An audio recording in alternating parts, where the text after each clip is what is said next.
तो फिर भाइयों आ गया फिर कैम्ब्रिज का रिजल्ट। तो फिर कैसा दिया कैम्ब्रिज ने? कैसा दिया आपको?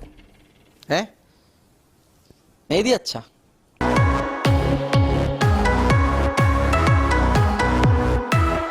तो फिर अभी उस पर आप से बात करते हैं कि इन्होंने आपको ग्रेड गंदे क्यों दिए हैं। उस पर मैंने ब्रिटिश काउंसिल से भी बात की है। तो अभी आप लोग पहले आ जाएं मेरे साथ। तो फिर कैसा आया आप लोगों का रिज़ल्ट? तो फिर मैंने सुनने में आया है कि बड़े लोगों के बड़े बुरे ग्रेड आए हैं। ट्विटर पे ट्रेंड कर रहा था कैम्ब्रिज आज जब मैंने खोला तो, और बड़े लोगों के बहुत बुरे रिज़ल्ट आए हैं। तो इसी बारे में मैंने ब्रिटिश काउंसिल से कॉल भी करी, और मुझे खुद पहले ही जो पता था जो वो बताएंगे वो मैंने पहले से ही सोच लिया था कि यही आंसर आएगा जो कि उन्होंने बताया। तो उसमें अभी आपसे बात करता हूँ। तो एक भाई साहब को तो इतने तबके तो उन्होंने पूरा पर्चा ही लेटर लिख दिया है। इतनी उन्होंने ना एग्ज़ाम में हिस्ट्री के पेपर में आंसर नहीं लिखा हो, इतना लंबा उन्होंने लेटर लिख दिया पकड़ के। साथ लगा रहा हूँ, पढ़ने की हिम्मत नहीं है, आप पढ़ लेना। सिर्फ मोटा मोटा क्या देता हूँ कि उन्होंने सब भाई साहब ने बोला है कि कैम्ब्रिज अपना जो है वो रिज़ल्ट दोबारा देखिए और बच्चों को बताया कि इसमें फ़ॉल्ट किसकी है, स्कूल की कि कैम्ब्रिज की। और दोबारा से हमारा पेपर क्या रिज़ल्ट दोबारा से बनाए, और उसके बाद क्या कहते हैं वो हमें बताए कि हमारा गलती किसकी थी आखिर, कैम्ब्रिज की कि स्कूल की। और हमसे फ्री में करे। ये जो माफिया बैठा हुआ है जो कि पैसे लेके बच्चों को लूट रहा है, और शफकत महमूद को टैग करें। भाई शफकत महमूद ने ना रिजल्ट बनाया ना कुछ किया, ना उसकी कोई सुनता है वहाँ पे। उसको कहाँ से टैग कर रहे हो? उसकी कोई नहीं सुनने वाला। वो कैम्ब्रिज है, उन्होंने पाकिस्तान से ही चले जाना है। ऐसा ना करो, कैम्ब्रिज को पाकिस्तान से ना निकालो, तो फिर हम बैठे रह जाएंगे बेबजान बच्चे, हमारे जाएंगे। हमारे साथ ऐसा ना करो प्लीज़, ठीक है? तो लोग ऐसे लगे हुए हैं। और फिर तो इंस्टाग्राम ट्विटर खोलो, यहाँ पे मीम्स आ रही हैं उनका। मुझे स्टैंडर्डाइजेशन का प्रोसेस समझ आ गया। कैम्ब्रिज सीरी को बोलता है जो pick a random letter from A to U, इस तरह से बच्चों को दिए जा रहे हैं। नहीं है तो अभी चलने आपसे बात करते हैं कि ये इसमें आप लोगों की गलती आई कहाँ से और गलत रिजल्ट बन कैसे गया है। गलत रिजल्ट ये बिल्कुल प्योर रिजल्ट है, ठीक है? जिस स्कूल का मेरे स्कूल का रिजल्ट आया है उनका बिल्कुल परफेक्ट आया है। एक बच्चा है उसका ग्रेड 9 में उसके ए आए हैं, 10 में उसका ए आए हैं, ठीक है? और उसमें उसका ए स्टार नहीं आया। खैर इस्लामिया में उसका ए स्टार आने के आसपास था। तो अब कैम्ब्रिज ने उसको ए स्टार दे दिया है, ठीक है? ए था। और एक बच्चा इसके दो मॉक्स में भी ए आए हैं, दिसंबर में भी ए आए हैं दोनों, पाक स्टेट इस्लामिया अभी भी उसके ए दे दिए उन्होंने, ठीक है? अभी भी आए हैं। फिर बच्चा इसके दिसंबर में बी आया, अभी भी बी आया, तो अब उसको कैम्ब्रिज ने बी दिए हैं, ठीक है? तो अब मैं बात करता हूँ कि गलती आई कहाँ पे है। पहली बात हम कर लेते हैं कि जिस तरह के आपसे कि कैम्ब्रिज ने कहा कि हम लोगों ने आप लोगों को स्कूल वालों ने हमें जो है अपना प्रेडिक्टेड ग्रेड टीचर्स भेजेंगे, और हमें प्रूफ ऑफ एविडेंस किसी भी बच्चे का उठा के हम जब मांगेंगे तो हम आपको देना है। और आपने रैंक ऑर्डर बनाना है बच्चों का कि आपने किस किस बच्चे को कितने नंबर दिए हैं। रैंक ऑर्डर बनाना है, और साथ आपने हमें वो बना के प्रेडिक्टेड ग्रेड्स अलहदा देने हैं। इसका मतलब ग्रेड दे दिया आपने, परसेंटेज रखा जितना 90% से अबव है तो आपका ए स्टार, 80 से परसेंट से अबव है तो आपने ए स्टार आपने प्रेडिक्टेड ग्रेड्स में 20 बच्चों का आपने चलें कि या 10 बच्चों का आपने ए स्टार लिख दिया, 10 बच्चों का आपने ए स्टार लिख दिया। और फिर ए स्टार में ही एक बच्चे की पोजीशन फर्स्ट है, उसमें का एक पोजीशन में 2 बच्चे नहीं लग आने आपने।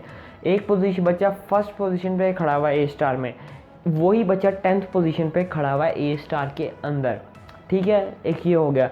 तो अब उन्होंने कहा ये प्रेडिक्टेड ग्रेड 10 आ गए, तो हम उस तो ए ग्रेड वाइज ओवरऑल तो अच्छा है, लेकिन ए स्टार में के बच्चों से कम्पीट करते हुए वो सबसे लो पे आए हैं। बच्चों में कम्पीट करते हुए वो सबसे लो पे आए हैं। और जो ब्रिटिश काउंसिल ने जो कहा है वो अब मैं आपको बताने लगा हूँ। तो ब्रिटिश काउंसिल ने जो मुझे फ़ोन पे बताया है वो मैं भी बताता हूँ जो मैंने भी कहा। उन्होंने कहा कि जब उन्होंने स्टैंडर्डाइजेशन प्रोसेस अपना लगाया है तो उन्होंने आपकी स्कूल की एवरेज निकाली है। पिछले साल का उन्होंने देखा है पूरे पास्ट ईयर्स में आपके पे स्कूल का उन्होंने कोई ईयर उठाए हैं, उन्होंने 5 ईयर्स का मैक्सिमम से उन्होंने मैक्सिमम 10 ईयर्स, कुछ स्कूल्स का 5 ईयर्स का उन्होंने उठाया है कि इस जितने बच्चों के ए स्टार आए हैं, कितनों के ए आए हैं, और कितने बच्चे उसके अंदर अपीयर हुए थे एक दफ़ा एट अ टाइम पे। तो जिस तरह फॉर एग्जांपल ऑन एवरेज एक स्कूल के एट अ टाइम अपीयर हो रहे हैं 50 बच्चे ग्रेड 10 से ओ लेवल्स के अंक के ग्रेड 10 में, ठीक है? या जब आपको ए लेवल्स पे भी रख के मान के आप चल सकते हैं। 50 बच्चे अपीयर हुए हैं जिसमें से एक दफ़ा 10 बच्चे आपका ए स्टार आया, एक दफ़ा 15 का ए स्टार आ गया, एक दफ़ा 20 बच्चों का ए स्टार आया, एक दफ़ा 30 का ए स्टार आ गया, एक दफ़ा 2 का, एक दफ़ा 5 का। तो इन्होंने सब बच्चों को कंबाइन किया है और वहाँ से 50 जितने बच्चे थे वो टोटल किया, और यहाँ से कितने बच्चों का स्टार आया वो टोटल किया, वो परसेंटेज निकाली है। तो फिर परसेंटेज में मैं निकाला जिस तरह के फिर 5 सालों में 50 बच्चे उन्होंने एवरेज अपीयर हुए हैं। इनमें ज़्यादा हो सकता है 45 किसी में हो, किसी में 55 हो किसी साल में, लेकिन ऑन एन एवरेज 50 बच्चे अपीयर हुए हैं, जिसमें से ऑन एन एवरेज बच्चों का जो ग्रेड आया है ए स्टार वो आया है बच्चों का क्या कहते हैं वो 8 बच्चों का ए स्टार आया है, और 5 बच्चों का ए, 6 और 12 बच्चों का बी, और इसमें 4 बच्चे फेल हुए हैं, कोई भी बच्चा फेल नहीं हुआ इनका, ठीक है। ये उन्होंने देख लिया। तो अब जब आपके स्टूडेंट का जब बस वो बना के भेजी है उनको, उन्होंने प्रेडिक्टेड ग्रेड और साथ रैंक और आपको पोजीशंस दी हैं, तो फिर उन्होंने उससे चेक किया है जो ऊपर ए स्टार अगर उसका प्रेडिक्टेड ग्रेड है जिस बच्चे का नंबर 1 पे, तो उन्होंने उसको ए स्टार ए देते रहे, ठीक है, उस तरीके से। लेकिन आप चेक कर रहे हैं आपके स्कूल ने माना कि आपने कि स्कूल ने ए स्टार भेजा होगा, साथ आपका किसी और का भी ए स्टार भेजा है, लेकिन आपके नंबरों में फ़र्क होगा। एक आधा नंबर या 1 नंबर से जो है वो आपके टीचर्स ने जो है आप लोगों को रैंक ऑर्डर गलत दे दिया होगा। रैंक ऑर्डर उस एक को 5 पे दे दिया होगा, एक को 8 पे दे दिया होगा, है दोनों का ए स्टार, ये आपने नहीं निकाला, ए स्टार है, लेकिन रैंक ऑर्डर चेंज होने की वजह से आपका ये नुकसान हो गया है कि आपका ग्रेड जो आपके एवरेज है कि आपके 4 बच्चों का ए स्टार आया है, लेकिन स्कूल वालों ने आपका प्रेडिक्टेड ग्रेड भी 10 बच्चों का ए स्टार भेज दिया वहाँ पे, तो उन्होंने पहले 4 को ए स्टार दिया और उसके बाद फिर उन्होंने बाकियों को ए और फिर बी सी डी इस तरीके से कर दिया, क्योंकि रैंक ऑर्डर उन्होंने देखा है और आपकी स्कूल की एवरेज देखी गई है, इस लिहाज से आपको ग्रेड मिला है आपका। यानी कि इसमें आपका कोई हाथ नहीं है, ना आपके स्कूल का कोई गलती है, गलती सिर्फ उन बच्चों की जो पहले एग्ज़ाम देके निकल चुके हैं। तो इसलिए कहते हैं आपको अच्छे एग्ज़ाम के स्कूल में जाना चाहिए, जिनका अच्छा रिजल्ट आया वो हो जिस स्कूल के बच्चों का कम से कम था 100 में से 100 बच्चे पीर हुए तो 50 का ए स्टार तो आया वो। तो इसलिए लोग ये अच्छे स्कूल को इसलिए ढूंढते हैं, क्योंकि अब देखो कैसा नुकसान हो रहा है, अब आपका कितने बुरे रिजल्ट आ रहे हैं फिर बच्चों के, क्योंकि उन्होंने आपके स्कूल का पुराना रिकॉर्ड चेक किया। गलती उनकी जिनका एग्जाम कम था, उनको पता था इस इंस्टीट्यूशन के आज तक 10 से ऊपर बच्चों ने ए स्टार नहीं लिया, तो अब ये 15 बच्चे कैसे ले लेंगे। लेकिन वैसे ही माना कि ये अनफेयर है, लेकिन उनको ऐसे नहीं करना चाहिए था। ब्रिटिश काउंसिल ऑफ कैम्ब्रिज को हर एक बच्चे 5 उंगलियां जैसी नहीं होती, इनको दोबारा से अपना देखना चाहिए, लेकिन वो चेक नहीं करेंगे, चिल्लाने का कोई फ़ायदा नहीं है। अब इसका हल क्या है?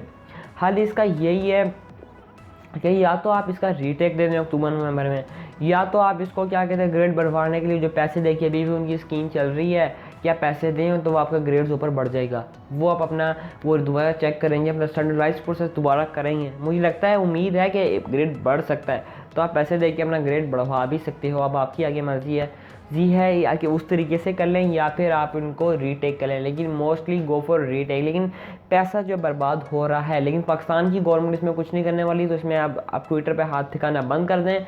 शफकत महमूद साहब कुछ नहीं करके देने वाले, आज मुझसे लिखवा लो, वो कॉन्फ्रेंस में बोल देगा कि वो ग्रेड का कुछ नहीं करवा सकता, वो आपका किसी का बाप भी नहीं करा सकता।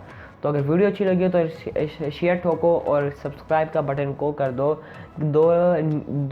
दो काला, अभी लाल है उसको कर दो आप लोग काला, रगड़ रगड़ इसको काला कर दो। फिर मिलता हूँ किसी अगली वीडियो में, तब तक के लिए अल्लाह हाफ़िज़।